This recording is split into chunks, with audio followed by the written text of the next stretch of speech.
নমস্কাৰ, আপোনালোকক পুনৰবাৰ স্বাগতম জনাইছোঁ। আমি আজি আলোচনা কৰিম ৰুদ্ৰাক্ষৰ বিষয়ে। মোক বহুত মানুহে কৈছে যে ৰুদ্ৰাক্ষৰ বিষয়ত এটা ভিডিঅ' বনাব লাগে বা ৰুদ্ৰাক্ষ ধাৰণ কৰিলে কি হয় সেইটো তেওঁলোকে জানিব বিচাৰিছে। তো মই সেইবাবে এই ভিডিঅ'টো বনাবলৈ চেষ্টা কৰিছোঁ। আহক আমি জানো ৰুদ্ৰাক্ষ কি। আমি সকলোৱে দেখা পাওঁ ৰুদ্ৰাক্ষ বজাৰত থাকে বা ঋষিমুনিসকলে ধাৰণ কৰিছিলে বা ৰুদ্ৰাক্ষৰ বিভিন্ন গুণাগুণ আমি আগৰ পৰা জানি আহিছিলোঁ। কিন্তু এতিয়া আমি আলোচনা কৰিম ৰুদ্ৰাক্ষৰ প্ৰকাৰ অনুসৰি তাৰ কি পাৱাৰ থাকে সেইটো বিষয়ে।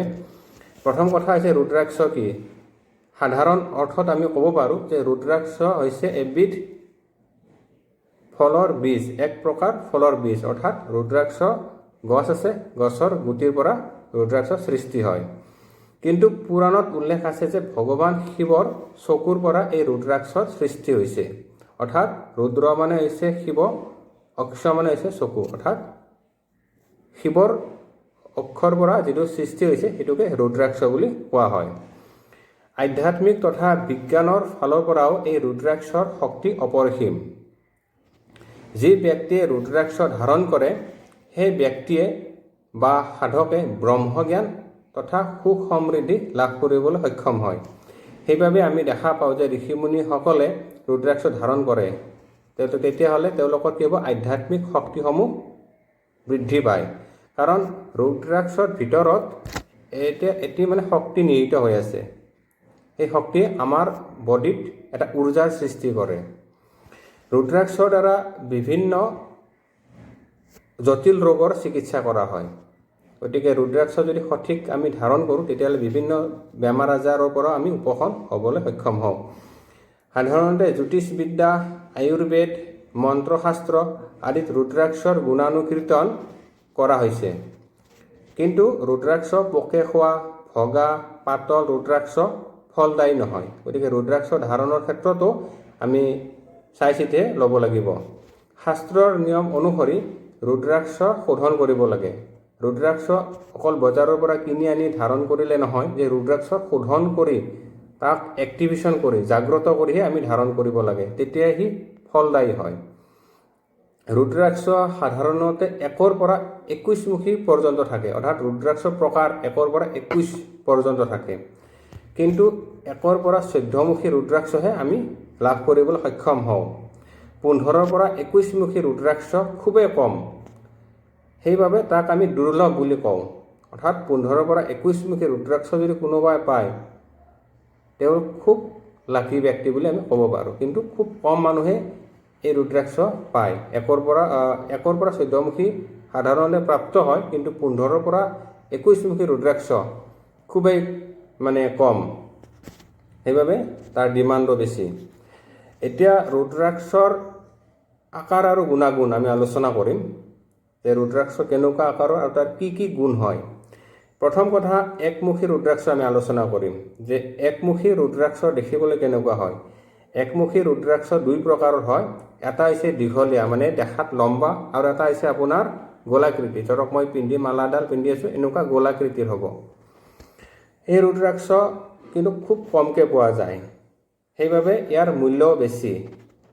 এই ৰুদ্ৰাক্ষ যদি কোনোবাই ধাৰণ কৰে তেতিয়াহ'লে ভয়ানক পাপ নাশ হয় বুলি শাস্ত্ৰত কোৱা হৈছে। ধাৰণকাৰীৰ মনত সাত্বিকতা ভাৱ উদয় হয়, লগতে জ্ঞান আৰু সৰ্বসিদ্ধি প্ৰদান হয়। এই ৰুদ্ৰাক্ষই দৈৱ ধন, মান সন্মান আৰু ভগৱানৰ কৃপা লাভ কৰাত সহায়ক হয়। গতিকে একমুখী ৰুদ্ৰাক্ষ খুবেই ধাৰণ কৰা প্ৰয়োজন। কিন্তু এই বস্তুটো পাবলৈ, সঠিক ৰুদ্ৰাক্ষ পাবলৈ কিন্তু যথেষ্ট কষ্ট। যদি কোনোবাই এই ৰুদ্ৰাক্ষ পাইছে, বিধি বিধান অনুসৰি ধাৰণ কৰক, অতি সহজে আপোনালোকে মনে বিচৰা ফল লাভ কৰিবলৈ সক্ষম হ'ব। আৰু এই ৰুদ্ৰাক্ষ ধাৰণ কৰিলে মানুহৰ এক্সিডেণ্টৰ পৰা বাচি যায়। এতিয়া আমি আলোচনা কৰিম 2-মুখী ৰুদ্ৰাক্ষ।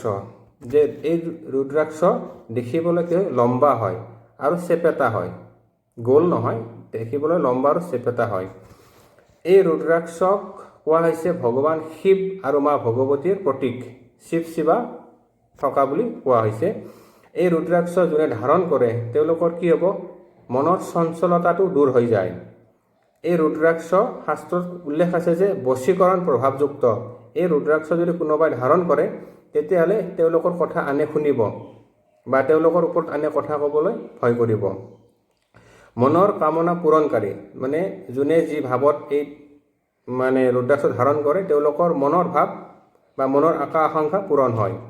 ভূত প্ৰেত বাধানাশক, যদি কোনোবাই ভূত প্ৰেত জনিত নিগেটিভ এনাৰ্জি দ্বাৰা পীড়িত তেওঁলোকে এই দুইমুখী ৰুদ্ৰাক্ষ ধাৰণ কৰাটো খুবেই প্ৰয়োজন। তেতিয়াহ'লে তেওঁলোকে বহুত নিগেটিভিটিৰ পৰা ৰিলিজ পাব। এই দুইমুখী ৰুদ্ৰাক্ষ যদি কোনোবাই ধাৰণ কৰে তেওঁলোকৰ মৃগী ৰোগ বা মূৰ্ছা ৰোগ নাশ হয়। যদি কোনোবা তেনেকুৱা ব্যক্তি আছে দুইমুখী ৰুদ্ৰাক্ষ ধাৰণ কৰিলে আপোনালোকে সেই বেমাৰবিলাক ভাল পাব। স্ত্ৰী লোকৰ বিভিন্ন সমস্যা আৰোগ্য হয়, অৰ্থাৎ যিবিলাক লেডিছৰ ইণ্টাৰনেল কিছুমান প্ৰব্লেম থাকে, যদি দুইমুখী ৰুদ্ৰাক্ষ তেওঁলোকে ধাৰণ কৰে বিধি বিধান অনুসৰি তেতিয়াহ'লে বিশেষ লাভ হ'ব। আৰু এই ৰুদ্ৰাক্ষ ভগৱান শিৱ আৰু পাৰ্বতীৰ বুলি কোৱা হয়, অৰ্থাৎ পাৰ্বতীৰ অংশ বুলি কোৱা হৈছে। গতিকে যদি এই ৰুদ্ৰাক্ষ কিন্তু পোৱা যায়, সহজে পোৱা যায়, সঠিক আপোনালোকে ৰুদ্ৰাক্ষ দুইমুখী ৰুদ্ৰাক্ষ ধাৰণ কৰক, বিভিন্ন সমস্যাৰ পৰা আপোনালোকে ৰিলিজ পাব। এতিয়া আমি আলোচনা কৰিম তিনিমুখী ৰুদ্ৰাক্ষৰ বিষয়ে। তিনিমুখী ৰুদ্ৰাক্ষ কোৱা হৈছে ব্ৰহ্মা বিষ্ণু আৰু মহেশ্বৰ। ব্ৰহ্মা বিষ্ণু আৰু মহেশ্বৰ বুলি এই তিনিমুখী ৰুদ্ৰাক্ষক মনা হৈছে। এই ৰুদ্ৰাক্ষ ধাৰণ কৰিলে সৰ্বসিদ্ধি লাভ হয়। গতিকে এই ৰুদ্ৰাক্ষ খুব ধাৰণ কৰাটো প্ৰয়োজন। বিদ্যা লাভ হয়, সাংসাৰিক জীৱনত বিশেষ সুখ শান্তি লাভ হয়, উন্নতি হয়। যদি কাৰোবাৰ সাংসাৰিক জীৱনত অশান্তি আছে, এই ব্যক্তিয়ে এই তিনিমুখী ৰুদ্ৰাক্ষ যদি ধাৰণ কৰে তেওঁলোকে বিশেষ শুভফল লাভ কৰিবলৈ সক্ষম হ'ব। এতিয়া আমি আলোচনা কৰিম চাৰিমুখী ৰুদ্ৰাক্ষৰ বিষয়ে। এই ৰুদ্ৰাক্ষক ব্ৰহ্মাৰূপে মনা হৈছে, অৰ্থাৎ চাৰিমুখী ৰুদ্ৰাক্ষক আমি ব্ৰহ্মদেৱ বুলি কওঁ। এই ৰুদ্ৰাক্ষ যদি কোনোবা দৰ্শনো কৰে, স্পৰ্শ কৰে বা ধাৰণ কৰে তেতিয়াহ'লে অতি চমৎকাৰী ফল লাভ হয়। ইয়াৰ প্ৰভাৱত অৰ্থপ্ৰাপ্তি, মান সন্মান লাভ হয়, পাপ ধ্বংস হয় আৰু সৎ বৃত্তি লাভ হয়। ভাল কৰ্ম লাভ কৰি জীৱনত মান সন্মান প্ৰতিষ্ঠা লাভ কৰিবলৈ সক্ষম হ'ব। গতিকে চাৰিমুখী ৰুদ্ৰাক্ষ যদি আপোনালোকে পায়, পূজা পাঠ কৰি ধাৰণ কৰাটো বিশেষ দৰকাৰী। এতিয়া আমি আলোচনা কৰিম পাঁচমুখী ৰুদ্ৰাক্ষ আৰু ইয়াৰ প্ৰভাৱ আৰু গুণাগুণৰ বিষয়ে। পাঁচমুখী ৰুদ্ৰাক্ষ এইটো অতি সহজে পোৱা যায়। পঞ্চমুখী ৰুদ্ৰাক্ষ অতি সহজে পোৱা যায়। ইয়াৰ প্ৰভাৱত মানুহৰ মোক্ষ লাভ হয়, আধ্যাত্মিক জ্ঞান বৃদ্ধি হয় আৰু মনৰ ইচ্ছা পূৰণ হয়, শান্তি লাভ হয়। অতি কমেও এই পঞ্চমুখী ৰুদ্ৰাক্ষ 5টা ধাৰণ কৰিব লাগে। এটা ধাৰণ কৰিলে তাৰ পাৱাৰটো কম হয়। গতিকে পাঁচমুখী ৰুদ্ৰাক্ষ যদি আপোনালোকে 5টা, 7টা বা 9টা, 11টা কৰি ধাৰণ কৰিব পাৰে তেতিয়াহ'লে জীৱনত বিশেষ উন্নতি লাভ কৰিবলৈ সক্ষম হ'ব। এই ৰুদ্ৰাক্ষ অতি সহজে পোৱা যায়, গতিকে বিশেষ ডুপ্লিকেট নহয়। বাকী ৰুদ্ৰাক্ষ ডুপ্লিকেট হ'লেও পাঁচমুখী ৰুদ্ৰাক্ষ খুব কম ডুপ্লিকেট হয়। আপোনালোকে এই ৰুদ্ৰাক্ষটো ধাৰণ কৰিব পাৰে। এতিয়া আহিল আমাৰ ছয়মুখী ৰুদ্ৰাক্ষৰ বিষয়ে। শাস্ত্ৰত কোৱা হৈছে যে ছয়মুখী ৰুদ্ৰাক্ষ হৈছে ভগৱান কাৰ্তিকৰ অংশ। 6 নম্বৰ ৰুদ্ৰাক্ষ যিটো ছয়মুখী ৰুদ্ৰাক্ষ, এই ছয়মুখী ৰুদ্ৰাক্ষ ভগৱান কাৰ্তিকৰ অংশ বুলি ধৰা হৈছে। এই ৰুদ্ৰাক্ষ যোনে ধাৰণ কৰে তেওঁলোকৰ পাপ নাশ হৈ যায়, জ্ঞান বুদ্ধি মান সন্মান বৃদ্ধি হয় আৰু বিদ্যা লাভত বিশেষ সহায়ক হয়। গতিকে এই ছয়মুখী ৰুদ্ৰাক্ষ ছাত্ৰ ছাত্ৰী বা বিদ্যাৰ্থীয়ে ধাৰণ কৰাটো অত্যন্ত প্ৰয়োজন। এওঁলোকে যদি এই ছয়মুখী ৰুদ্ৰাক্ষ ধাৰণ কৰে তেতিয়াহ'লে বিদ্যা বুদ্ধিক বিশেষ পাৰদৰ্শিতা দেখুৱাবলৈ সক্ষম হ'ব, জীৱনত উন্নতি হ'ব, মান সন্মান বিশেষ তেওঁলোকৰ লাভ হ'ব আৰু বিদ্যাৰ ক্ষেত্ৰত বা তেওঁলোকে যিবিলাক প্ৰতিযোগিতামূলক কামৰ ক্ষেত্ৰত অতি সহজে উন্নতি লাভ কৰিবলৈ সক্ষম হ'ব। এতিয়া আহিল আমাৰ সাতমুখী ৰুদ্ৰাক্ষৰ বিষয়ে। যিবিলাক ৰুদ্ৰাক্ষৰ 7খন মুখ থাকে এইবিলাক আমি সাতমুখী ৰুদ্ৰাক্ষ বুলি কওঁ। এই ৰুদ্ৰাক্ষ পৰম সিদ্ধিদায়ক, সাংসাৰিক সুখ বৃদ্ধি হয়, দৰিদ্ৰ নাশ হয় আৰু ৰোগ নাশ হয় তথা বিভিন্ন দিশৰ পৰা সৌভাগ্য বৰ্ধনকাৰী বুলি শাস্ত্ৰত উল্লেখ আছে।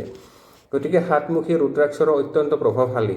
যিবিলাক মানুহৰ সাংসাৰিক অশান্তি আছে বা দৰিদ্ৰ আছে, দুখ কষ্টত তেওঁলোকে জীৱন নিৰ্বাহ কৰি আছে, কোনোফালে উন্নতি নাই, তেওঁলোকে যদি সাতমুখী ৰুদ্ৰাক্ষ ধাৰণ কৰে তেতিয়াহ'লে তেওঁলোকে সকলো অশুভ শক্তি বা বেমাৰ আজাৰৰ পৰা তেওঁলোকে আৰোগ্য লাভ কৰিবলৈ সক্ষম হ'ব আৰু সৌভাগ্যশালী বা সৌভাগ্য বৰ্ধনকাৰী হয়। এতিয়া আমি আলোচনা কৰিম আঠমুখী ৰুদ্ৰাক্ষৰ বিষয়ে। যিবিলাক ৰুদ্ৰাক্ষ 8 মুখ, অৰ্থাৎ এটা ৰুদ্ৰাক্ষ থাকিব, তাত কিন্তু 8খন মুখ থাকিব। এই ৰুদ্ৰাক্ষ প্ৰাপ্তি কিন্তু খুব দুৰ্লভ, সহজে পোৱা নাযায়। এই ৰুদ্ৰাক্ষ স্বয়ং ভৈৰৱ স্বৰূপ, ভগৱানৰ শিৱৰ যি ভৈৰৱ আছে, ভৈৰৱ স্বৰূপ বুলি কোৱা হৈছে। এই ৰুদ্ৰাক্ষ যদি কোনোবাই ধাৰণ কৰে তেতিয়াহ'লে তেওঁলোকৰ দীৰ্ঘায়ু লাভ হয়, দীৰ্ঘায়ু হয় আৰু শিৱলোকৰ পথ প্ৰশস্ত বুলি শাস্ত্ৰত কোৱা হৈছে। অৰ্থাৎ তেওঁলোকে পাপ নাশ হ'ব, জীৱনত সুখ শান্তি সমৃদ্ধি লাভ হ'ব আৰু ভগৱান শিৱৰ কৃপা তেওঁলোকৰ ওপৰত সদায় থাকিব।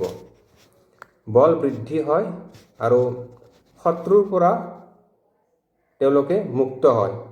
শত্ৰু বুলি ক'লে মানুহ শত্ৰু থাকিব পাৰে বা বেমাৰো মানুহৰ শত্ৰু হয়। গতিকে সকলোৰ পৰা তেওঁলোক আৰোগ্য লাভ কৰিবলৈ সক্ষম হ'ব। গতিকে এই আঠমুখী ৰুদ্ৰাক্ষ অত্যন্ত প্ৰভাৱশালী। যিয়ে ধাৰণ কৰে তেওঁলোকৰ আধ্যাত্মিক জ্ঞান বৃদ্ধি হ'ব আৰু মৃত্যুৰ পিছত শিৱলোক প্ৰাপ্তি বুলি কোৱা হৈছে। এতিয়া আহিছে আমাৰ নমুখী ৰুদ্ৰাক্ষ। যিবিলাক ৰুদ্ৰাক্ষত 9খন মুখ থাকে, সেই ৰুদ্ৰাক্ষক নমুখী ৰুদ্ৰাক্ষ বুলি কোৱা হয়। এই ৰুদ্ৰাক্ষক মা ভগৱতীৰ 9টা ৰূপৰ লগত তুলনা কৰিছে। অৰ্থাৎ এই ৰুদ্ৰাক্ষ ধাৰণ কৰিলে নৱদুৰ্গাৰ শক্তি সেই জাতক বা ধাৰণ কৰি লাভ কৰিবলৈ সক্ষম হ'ব। এই ৰুদ্ৰাক্ষ পৰম কল্যাণকাৰী হয়, সুখ সৌভাগ্য দাতা হয় তথা দিব্য গুণ প্ৰদায়ক হয়। এই নমুখী ৰুদ্ৰাক্ষ পোৱাটো কিন্তু দুষ্প্ৰাপ্য হয়, কিন্তু যোনে পায়, যাৰ ভাগ্যত আছে, যদি ধাৰণ কৰে তেওঁলোকৰ কোনো অভাৱ নহয়, জীৱনত সুখ শান্তি সমৃদ্ধি লাভ কৰিবলৈ সক্ষম হয় আৰু মা ভগৱতী ডাইৰেক্ট কৃপা তেওঁলোকে লাভ কৰিবলৈ সক্ষম হ'ব।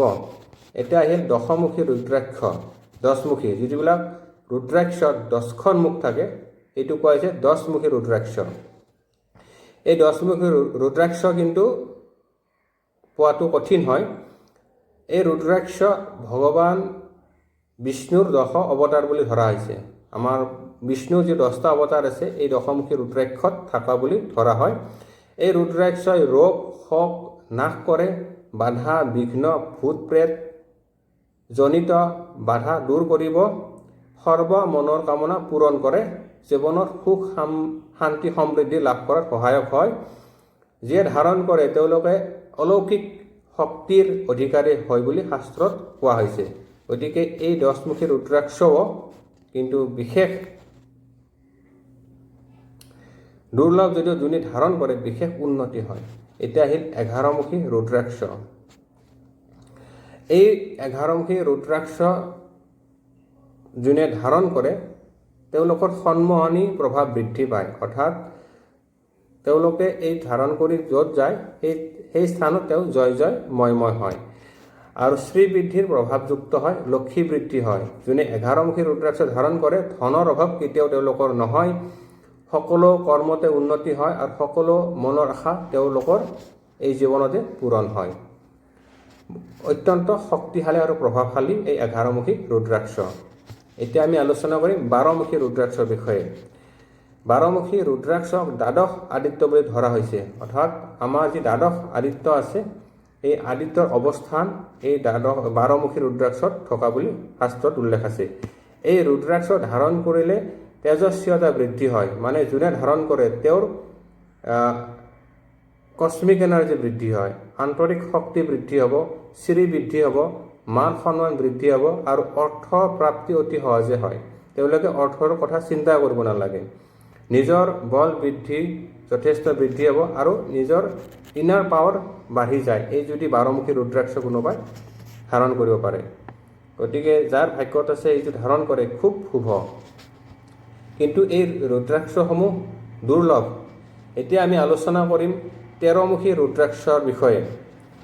যিবিলাক ৰুদ্ৰাক্ষত 13খন মুখ থাকে সেই ৰুদ্ৰাক্ষক 13মুখী ৰুদ্ৰাক্ষ বুলি কোৱা হৈছে। এই ৰুদ্ৰাক্ষ সুখ সৌভাগ্যদাতা, জীৱনত সুখ শান্তি সমৃদ্ধি লাভ হয়, পবিত্ৰতা প্ৰদান কৰে আৰু মানসিক শান্তি প্ৰদান কৰে। যিবিলাক মানুহে মানসিক অশান্তিত ভুগি আছে, টোপনি কম, তেওঁলোকে যদি এই 13মুখী ৰুদ্ৰাক্ষ ধাৰণ কৰে তেতিয়াহ'লে মনত পবিত্ৰতা ভাৱ উদয় হ'ব, মানসিক শান্তি হ'ব আৰু অভীষ্ট সিদ্ধিকাৰী, মানে যিয়ে সংকল্প নকৰক কিয় অতি সোনকালে তেওঁৰ সংকল্পবিলাক পূৰণ হ'ব। এতিয়া আহিল 14মুখী ৰুদ্ৰাক্ষ। যিবিলাক ৰুদ্ৰাক্ষত 14খন মুখ থাকে তাক কোৱা হৈছে 14মুখী ৰুদ্ৰাক্ষ। এই ৰুদ্ৰাক্ষ হৈছে শিৱৰ অতি প্ৰিয় ৰুদ্ৰাক্ষ। যেনেকুৱা একমুখী ৰুদ্ৰাক্ষ ভগৱান শিৱৰ, মানে সকলো ৰুদ্ৰাক্ষ ভগৱান শিৱৰ প্ৰিয় হয়, তাৰ ভিতৰত 1 আৰু 14মুখী বিশেষ শুভ। এই ৰুদ্ৰাক্ষ শিৱৰ অতি প্ৰিয় হয় আৰু এই ৰুদ্ৰাক্ষই পাপ নাশক, মানুহৰ প্ৰতিটো দিনতে বিভিন্ন পাপ অৰ্জন কৰে, মনৰ মিছা কথাই কয় হওক বা যিকোনো ক্ষেত্ৰত বিভিন্ন পাপ অৰ্জন কৰে। সেই পাপবিলাক ৰুদ্ৰাক্ষ ধাৰণ কৰি নাশ হয়, মোক্ষদাতা হয়, সাত্বিকতা ভাৱযুক্ত হয়, আনন্দ প্ৰদায়ক হয়, বল বুদ্ধি প্ৰদায়ক হয় আৰু কম্পিটিশ্যন যিবিলাক এক্সাম আছে বা কম্পিটিশ্যন প্ৰতিযোগিতামূলক যিকোনো কৰ্মত তেওঁলোকে অতি সহজে বিজয় হৈ আহিব পাৰে এই 14মুখী ৰুদ্ৰাক্ষ ধাৰণ কৰিলে। আমি এই 1ৰ পৰা 14মুখী ৰুদ্ৰাক্ষৰ বিষয়ে আমি আজি আলোচনা কৰিছোঁ। যিহেতু 15ৰ পৰা 21মুখী ৰুদ্ৰাক্ষ দুষ্প্ৰাপ্য, এই বিষয়ে আমি পৰৱৰ্তী সময়ত আলোচনা কৰিম। এতিয়া আহিল ৰুদ্ৰাক্ষ শোধন। ৰুদ্ৰাক্ষ এটা কেনেকৈ আপোনালোকে শোধন কৰিব, যে ৰুদ্ৰাক্ষ প্ৰথম চাব লাগিব ৰুদ্ৰাক্ষটো অৰিজিনেল হয়নে নহয়, কাৰণ আজিকালি বজাৰত বিভিন্ন ডুপ্লিকেট ৰুদ্ৰাক্ষ পোৱা যায়। গতিকে এই ৰুদ্ৰাক্ষ পৰীক্ষাৰ বিভিন্ন পদ্ধতি আছে, তাৰ ভিতৰত এটি অতি সহজ পদ্ধতি মই কৈ দিছোঁ। আপোনালোকে 1 মগ বা 1 গ্লাছ পানী ল'ব, তাত দি ৰুদ্ৰাক্ষটো ওপৰত পেলাই দিব। যদি ৰুদ্ৰাক্ষটো তলৰ ফালে গৈছে বা ডুবি গৈছে তেতিয়াহ'লে সেইটো অৰিজিনেল ৰুদ্ৰাক্ষ, আৰু যদি পানীত ভাহি থাকে সেইটো প্লাষ্টিকেৰে বনোৱা বা কিছুমান কেমিকেল দি বনোৱা ৰুদ্ৰাক্ষ বুলি ধৰা হয়। গতিকে ৰুদ্ৰাক্ষ আপোনালোকে অৰিজিনেল ৰুদ্ৰাক্ষ যেতিয়া পাব তাক কেনেকৈ শোধন কৰিব, কোনোবা এটা ভাল দিন মানে সোমবাৰ ল'ব নাইবা কৃষ্ণ চতুৰ্দশী তিথি লৈ ৰুদ্ৰাক্ষটো এটা পাত্ৰৰ ওপৰত ৰাখি ৰুদ্ৰাক্ষটোৰ ওপৰত গংগাজল দি দিব, তুলসী পাত গংগাজলে ধুই ল'ব, কেঁচা গাখীৰ দি ধুই ল'ব ৰুদ্ৰাক্ষটো। তাৰপিছত আপোনালোকে হাতত ল'ব আৰু 108 বাৰ ওম নমঃ শিৱায় মন্ত্ৰ জপ কৰিব, নাইবা শিৱলিংগত ৰুদ্ৰাক্ষটো ৰাখি থৈ 108 বাৰ ওম নমঃ শিৱায় মন্ত্ৰ জপ কৰি ৰুদ্ৰাক্ষ আপোনালোকে বগা চন্দন লগাই ধূপ চাকি দেখুৱাই আপোনালোকে ধাৰণ কৰিব। যিদিনা ধাৰণ কৰে আপোনালোকে সেইদিনা নিৰামিষ আহাৰ গ্ৰহণ কৰিব আৰু ভগৱান শিৱৰ মন্ত্ৰ ওম নমঃ শিৱায় মন্ত্ৰ আপোনালোকে জপ কৰিব। তেতিয়াহ'লে আপোনালোকৰ ৰুদ্ৰাক্ষটো শোধন হ'ব আৰু বাবাৰ কৃপা, ভোলা বাবাৰ কৃপা আপোনালোকৰ ওপৰত লাভ হ'ব। গতিকে সঠিক ৰুদ্ৰাক্ষ আপোনালোকে ধাৰণ কৰিলে জীৱনত সুখ শান্তি সমৃদ্ধি লাভ কৰিবলৈ সক্ষম হ'ব। আজিলৈ ইমানে, পৰৱৰ্তী সময়ত মই পুনৰ লগ পাম। ধন্যবাদ। যদি ভিডিঅ'টো ভাল লাগিছে আপোনালোকে লাইক কমেণ্ট কৰিব, আৰু যদি কিবা আপোনালোকে জানিব বিচাৰিছে বা মোক ছাজেশ্যন দিব বিচাৰিছে দিব পাৰে। আজিলৈ ইমানে, পৰৱৰ্তী সময়ত পুনৰ লগ পাম। ওম নমঃ শিৱায়। ওম ত্ৰয়ম্বকম যজামহে সুগন্ধিম পুষ্টিবৰ্ধনম উৰ্বাৰুকমিবন্ধনাৎ মৃত্যুৰ্মুক্ষীয়মামৃতাৎ। ওম নমঃ শিৱায়।